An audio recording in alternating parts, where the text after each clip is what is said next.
திரு எடப்பாடியார் அவர்கள் அனைத்து இந்திய அண்ணா திராவிட முன்னேற்ற கழகத்தினுடைய கட்சியினுடைய பொதுச் செயலாளர்.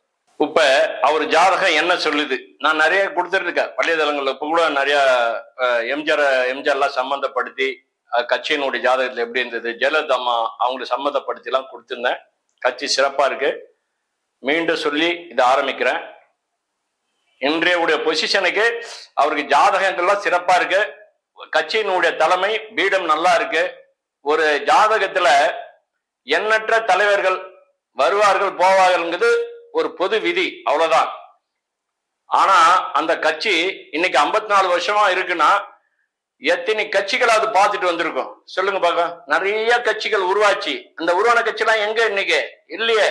அதனால நிறைய உருவாகும், நிறைய இல்லாம போலாம் உண்டு. ஆனா இன்றைக்கு பீடு நடை போட்டு கொண்டு இருக்குது. 54 வருஷம் 55 வருஷமா அனைத்து இந்திய அண்ணா திராவிட முன்னேற்ற கழகம் பலமா இருக்குனாக்கா அது சாதாரண விஷயம் இல்ல. ஒரு கட்சியினுடைய பெல்ட் நல்லா இருக்கணும். ஒரு ஜாதகம் நல்லா இருக்குது அப்படின்னா 159 சுபர் பாவராயணம் மிஞ்சு பலன் செய்யும் ஜோட விதி இருக்கு. அப்போ ஒரு ஜாதகம் சிறப்பா இருக்கணும். 159 அதிபதிகள் பலமா இருந்ததுனாக்கா ராஜயோகத்தை கொடுத்துரும் ஒரு விதி இருக்குது.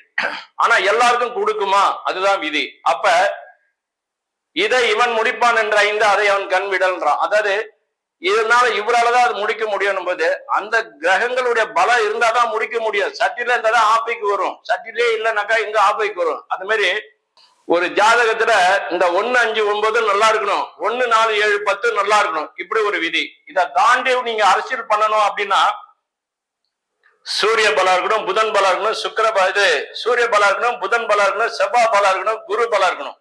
அதுக்கு அடுத்தது சனி பலம் இருக்கணும். ஏன்னா சனி கவுத்துருவார். ஆடாத சீட்டை கூட ஆட வச்சிருவார். விற்காத கட்டடத்தை கூட விற்க வைப்பார். ஆடாத கட்டடம் சொன்னோம் பாத்தீங்களா, பவுண்டேஷன், அதை ஆட விட்டுருவார். சனி பார்க்க சர்வ நாசம். ஆனாதான் சனி மோசமான கிரகம். ஆனாதான் ஞாயிறு, திங்கள், செவ்வாய், புதன், வியாழன், வெள்ளி, சனின்னு கடைசியில போட்டார் சனிய. ஏன்னா சனியை முதல்ல போடல. ஏன் கடைசியில போட்டாங்கன்னா அதான் கர்மா விதி. அப்ப சனியை முதல்ல கொண்டு வரல.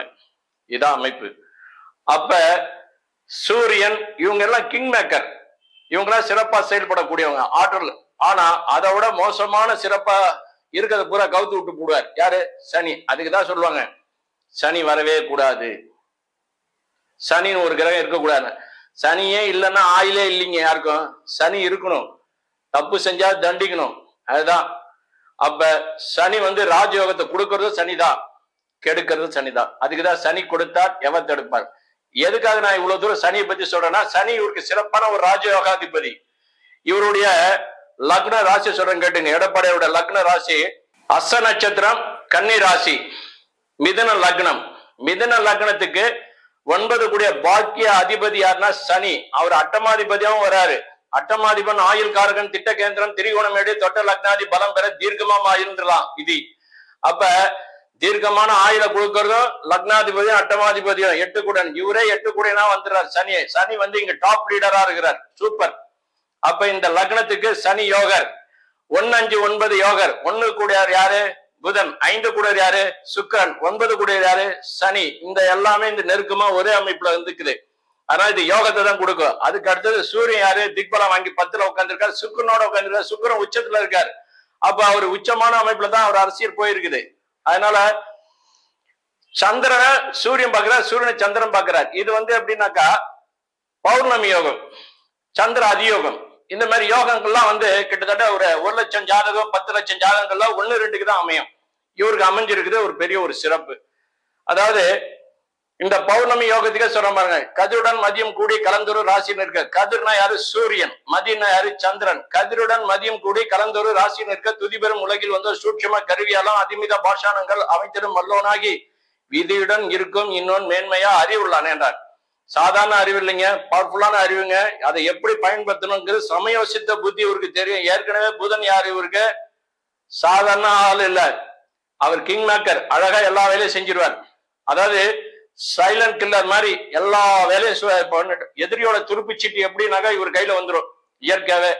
அது எப்படி வரும் என்னன்னா புதன் வாங்கி கொடுத்துருவார், சனியை வாங்கி கொடுத்துருவார். ஏன்னா சனி கலகக்காரன். இருட்டுல தான் எல்லா வேலையும் நடக்கும். அப்ப அந்த இருட்டுக்கூடிய அதிபதியே சனி இவருக்கு சாதகமா இருக்காரு. இருட்டுல நீ எது பேசினாலும் எடப்பாடியாருக்கு போய் சேர்ந்துடும் காதுக்கு. இதான் விதி. அப்ப அந்த சனியை மீறி நீங்க எந்த வேலையும் செய்ய முடியாது.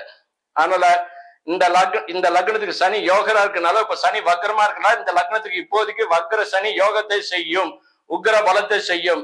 இப்போதைக்கு இவருக்கு இப்ப இந்த இடைத்தேர்தல கூட பாருங்க, அதிமுக வந்து போனவங்களுக்கு கூட பாருங்க, அரசாங்கத்தை தடுக்கணும்னு சொல்லிட்டு ஒரு இது மனு ஒண்ணு கொடுக்கிறாரு. அரசாங்கம் இன்ன வரைக்கும் அவர் எடப்பாடியாருக்கு சாதகமா தீர்ப்பு வருது.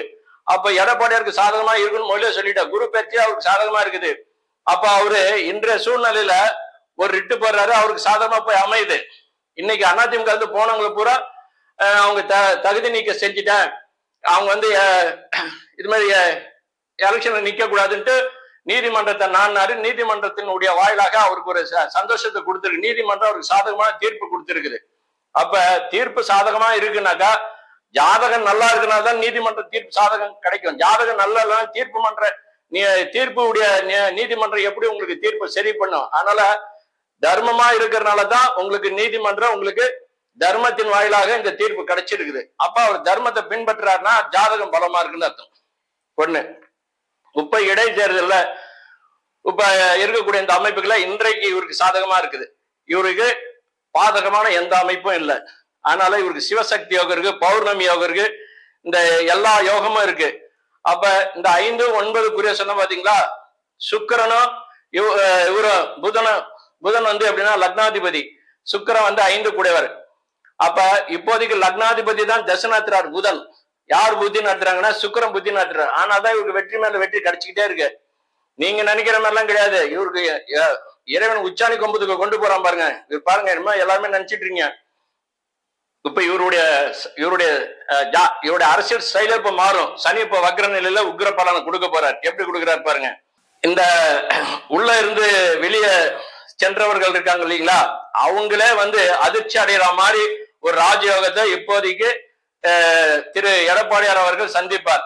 பிஜேபியால் இந்த எடப்பாடியாருக்கு நல்ல ஒரு யோகம் காத்துக்கிட்டு இருக்கு. நல்ல அமைப்பு சரி செஞ்சுக்குவார். ஒண்ணு. அதிமுக இன்னைக்கு உயர்வான ஒரு அமைப்பை சந்திக்க போகுதுன்னா அது பிஜேபியால ஒரு அமைப்பு உருவாகுது.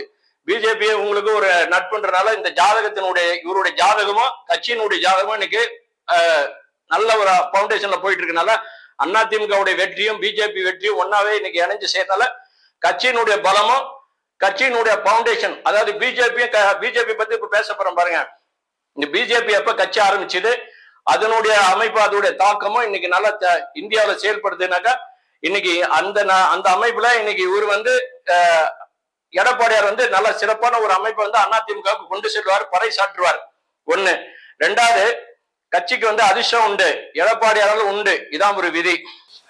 இவர் ஏன் இவ்வளவு பிரச்சனை அனுபவிச்சிருக்கா, இதுதான் ஒரு குரல் சொல்றான். அல்லல் பற்று ஆற்றாத அழுத கண்ணீர் செல்வத்தில் தேய்க்கும் படையினா. இவர் எவ்வளவுக்கு எவ்வளவு மனம் வெறுத்து வருந்தினாரோ இன்னைக்கு அவர் உச்சாணி கொம்புல கொண்டு போய் கொடுக்கறது, நல்ல யோகங்களை அனுபவிக்கிறதுக்கு இறைவனே ஒரு காரணமா நின்றுருக்காரு. இது பூர்வ ஜென்ம கர்ம விதிப்படி இவர் இந்த நேரத்தில் இதை அனுபவிக்கணும்ன்றதுனால ஒரு கடந்த ஒரு சில ஆண்டு காலமாக இவர் அனுபவிச்சுட்டார். இது எல்லாமே முடிஞ்சு போச்சு. இந்த ஆண்டுல இருந்து இவருக்கு ஒரு நல்ல ராஜயோகம் தான் கிடைச்சிருக்குது. அதுவும் இப்ப சனி வக்ரமானால இன்னைக்கு எக்ஸஸா இவருக்கு ராஜயோகம் கிடைக்குது. அதனால இவருடைய ஜாதகம் வந்து பலமா இருக்கனால வெற்றியின் பாதையில எடப்பாடியார் தன்னுடைய கட்சிக்கெல்லாம் கொண்டு செல்வாரு. இப்ப தொண்டர்களும் இப்ப உற்சாகமா வேலை செய்வாங்க. இந்த கட்சியினுடைய பலம் நல்லா இருக்கனால பொதுமக்களுடைய ஆதரவு இவருக்கு சிறப்பா இருக்கனால கட்சி நல்லா இருக்கு. எடப்பாடியார் ஜாதகத்துல இதுதான் விதின்னு சொல்ல முடியாது. ஒன்னொன்னுக்கும் ஒரு விதி இருக்கு. விதி விளக்கு விதியாகாது. ஒரு ஜாதகர் பார்த்தது, ஒரு ஜோதிடர் பார்த்தது இன்னொரு ஜோதிடர்களுக்கு வந்து வேற மாதிரியா இருக்கலாம், இன்னொரு ஜோதிடர் பார்க்கிறவங்களுக்கு வேற மாதிரியா இருக்கலாம். இல்லைங்க இது இப்படிதாங்கன்னு. அதனால ஜோதிடத்தை பொறுத்த வரைக்கும் ஒவ்வொரு பார்வைக்கும் ஒன்னொன்னா இருக்கலாம். ஆனா விதி விளக்கு விதியாகாது. இதுதான் இது. இந்த ஜாதகத்தை நான் சொல்றதுதான் பலன் சொல்லல, இப்படிதான் இருக்குது. ஆனா நான் இப்படிதான் இருக்குதுன்னு போது அதுபடிதான் நடக்குது.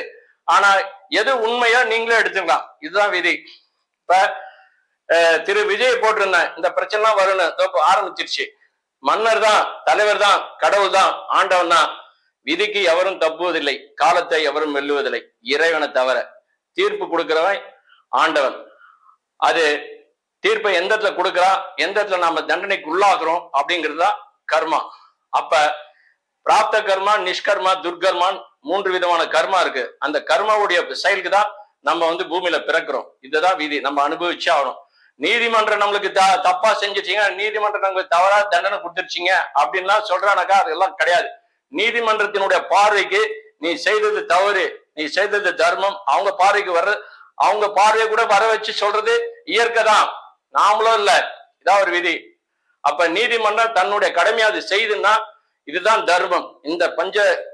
இந்த உலகத்தினுடைய விதி நிலைப்படி ஒரு நீதிமன்ற தீர்ப்பு அளிக்குதுன்னா அது தீர்ப்புல தர்மம் இருக்கும். இதுதான் இது.